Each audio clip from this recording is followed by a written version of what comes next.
Salam saudara, jumpa lagi dengan saya Rosiana dalam program Aku dan Dia. Program yang membahas tentang Dia yang adalah Tuhan, Juru Selamat dunia. Kali ini di dalam program Aku dan Dia, saya akan mengajak saudara untuk mendengarkan pembahasan mengenai Tuhan Yesus, terang dunia yang menjadi sumber terang bagi orang yang percaya kepadanya. Selamat mendengarkan.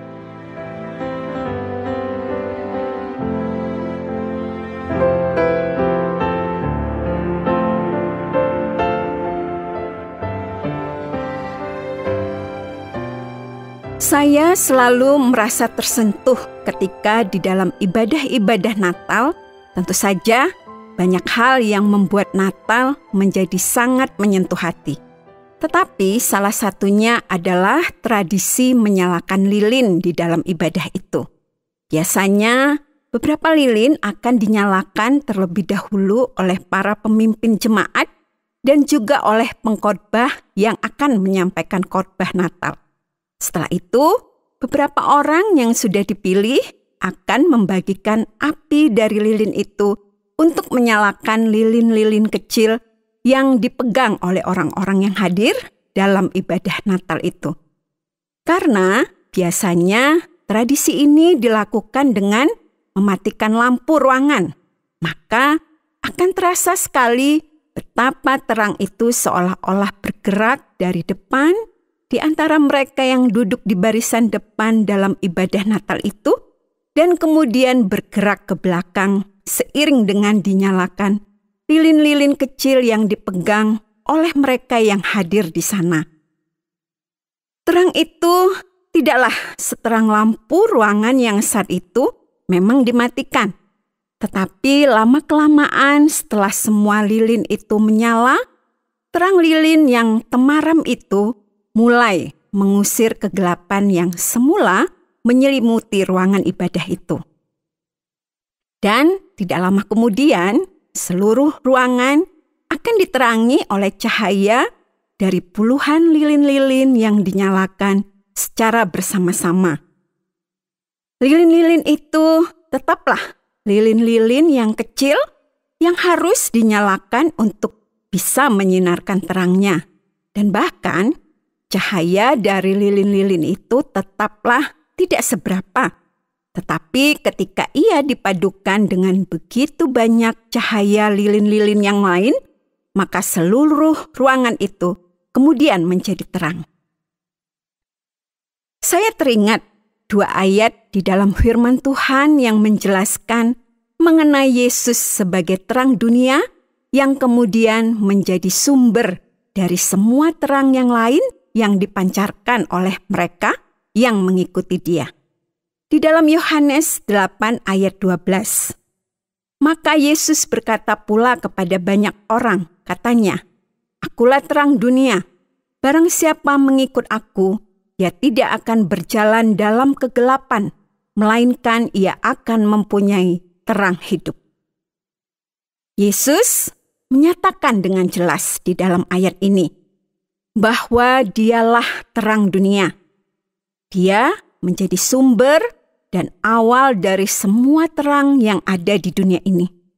Tentu saja yang dituliskan di sini bukan terang dalam arti harfiah, karena Yesus pasti bukan sumber penerang seperti matahari atau lampu atau benda-benda penerang sejenisnya. Ia sedang berbicara mengenai terang rohani bagi dunia ini. Ia adalah sumber dari terang rohani yang ada di dalam dunia ini. Tidak ada cahaya yang bisa muncul dari kegelapan, karena kegelapan hanya bisa memancarkan kegelapan. Bagi dunia yang dikuasai kegelapan, maka yang terpancar dari dalamnya adalah kegelapan juga. Kristus sebagai terang dunia tidak menjadikan dirinya sebagai satu-satunya terang. Tetap ia memberikan terang itu kepada orang-orang yang menjadi pengikutnya. Itulah sebabnya ia mengatakan bahwa orang-orang yang mengikut Dia akan mempunyai terang hidup itu. Orang-orang yang mengikuti dia akan menjadi bagaikan lilin-lilin yang dinyalakan oleh api terangnya. Terang yang bersumber dari Kristus dan kemudian diberikan juga pada mereka yang mengasihi dia akan menjadi sumber terang yang memancar di dalam diri orang-orang itu. Dan terang itu akan mengubahkan kehidupan mereka, sehingga mereka tidak lagi menjadi anak-anak kegelapan seperti sebelumnya, tetapi mereka menjadi anak-anak terang. Paulus mengatakan di dalam suratnya kepada jemaat di Efesus, pasal 5, ayat 8 dan 9.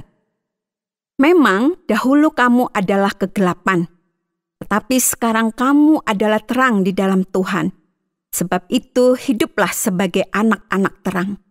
Karena terang hanya berbuahkan kebaikan dan keadilan dan kebenaran.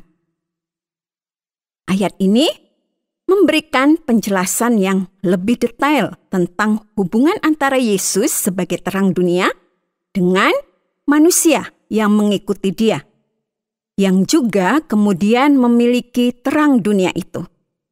Terang itu semata-mata bersumber dari Yesus saja. Dengan demikian, sebelum mengenal Yesus, maka manusia berada di dalam kegelapan. Kemudian, setelah kita mengenal Yesus, kita bagaikan lilin-lilin Natal yang dinyalakan dan tertular oleh terang Kristus. Sebagai hasilnya, terang Kristus berada di dalam kita, sehingga kita juga bisa menjadi terang di dalam Tuhan. Ketika Yesus menyatakan bahwa ia adalah terang dunia, ia menegaskan bahwa dia adalah sumber dari terang yang menerangi dunia. Tetapi ia tidak menjadikan terang itu berhenti pada dirinya. Kalau seandainya dia mau melakukannya, tentu saja ia berhak melakukannya. Karena memang dialah sumber dan pemilik dari terang yang sejati itu. Tetapi bukan itu yang dilakukannya. Ia tidak menyimpan terang itu bagi dirinya sendiri, dan ia mengatakan, barang siapa mengikut aku, ia tidak akan berjalan dalam kegelapan, melainkan ia akan mempunyai terang hidup. Jelas sekali bukan? Yesus menghendaki agar terang itu menyebar. Ia menghendaki agar terang yang memancar dari dirinya itu dimiliki oleh orang-orang yang menjadi pengikutnya. Dan kemudian terang itu menyinari dunia yang ada di dalam kegelapan. Orang-orang yang menjadi pengikut Yesus sepatutnya berbahagia dan bersyukur, karena mereka memiliki terang hidup yang diberikan oleh Yesus itu. Tapi pada saat yang sama, mereka juga memiliki tanggung jawab yang sangat besar di pundak mereka. Kehendak Yesus adalah bahwa terang itu menyebar juga dari kehidupan orang-orang yang mengikuti dia. Yesus menghendaki agar terangnya ada di dalam diri para pengikutnya juga memancar dan menular kepada orang-orang yang ada di sekitar mereka. Yesus tidak menghendaki bahwa terang yang diberikan kepada mereka itu hanya berhenti sampai di situ saja. Sebagaimana ia memberikan terang itu kepada mereka, ia juga menghendaki agar mereka, orang percaya, membuat terang itu bisa dilihat oleh orang-orang lain. Sebagaimana Yesus memberikan terang hidup itu ke dalam kehidupan mereka, ia menghendaki agar mereka menjadi terang itu menarik, sehingga banyak orang lain yang juga kemudian menginginkannya. Dan dengan demikian, maka orang-orang banyak juga bisa menemukan Yesus yang menjadi sumber terang itu. Allah pernah mengatakan tentang hal itu di dalam Kisah Para Rasul 13 ayatnya yang ke-47. Sebab inilah yang diperintahkan kepada kami. Aku telah menentukan engkau menjadi terang bagi bangsa-bangsa yang tidak mengenal Allah, supaya engkau membawa keselamatan sampai ke ujung bumi. Namun, satu hal yang harus tetap diingat oleh para pengikut Yesus adalah kebenaran bahwa Yesus sajalah terang dunia. Meskipun mereka yang menjadi pengikut Yesus menerima terang hidup itu darinya, tetapi mereka harus tetap mengingat bahwa mereka bukanlah sumber dari terang itu. Mereka memang memiliki terang itu di dalam kehidupan mereka, dan orang lain bisa melihatnya. Tetapi ketika orang lain tertarik untuk mendapatkan terang yang sama, mereka harus mengarahkan orang lain itu kepada sumber yang sebenarnya dari terang itu, yaitu Yesus sendiri. Jadi, tetap saja, orang yang menjadi pengikut Kristus harus menunjukkan terang itu, yaitu kebaikan di dalam hidupnya. Tetapi ketika ada orang tertarik untuk menemukan terang yang dimilikinya, dia tidak boleh menuntun orang itu kepada dirinya sendiri atau kepada perkara-perkara lainnya di dunia ini. Mereka harus membawa orang yang mau memiliki terang itu kepada Yesus.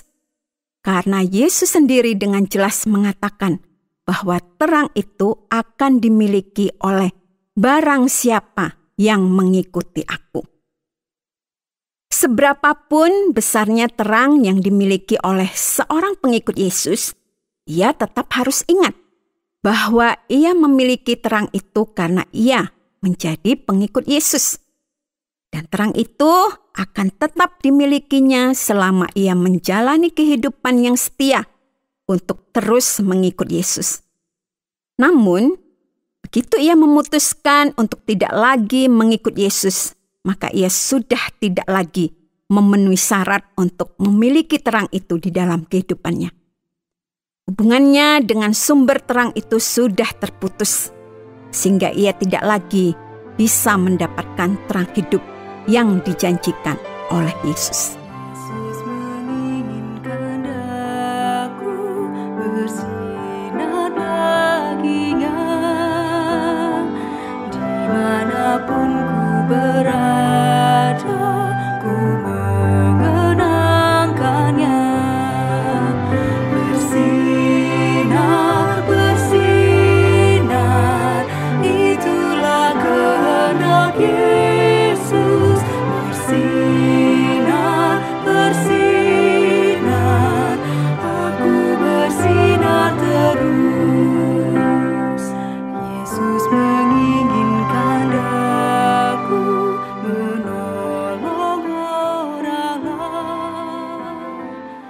Terima kasih Anda sudah mengikuti pembahasan kita mengenai Yesus sebagai terang dunia. Ia menghendaki agar kita menerima terang itu.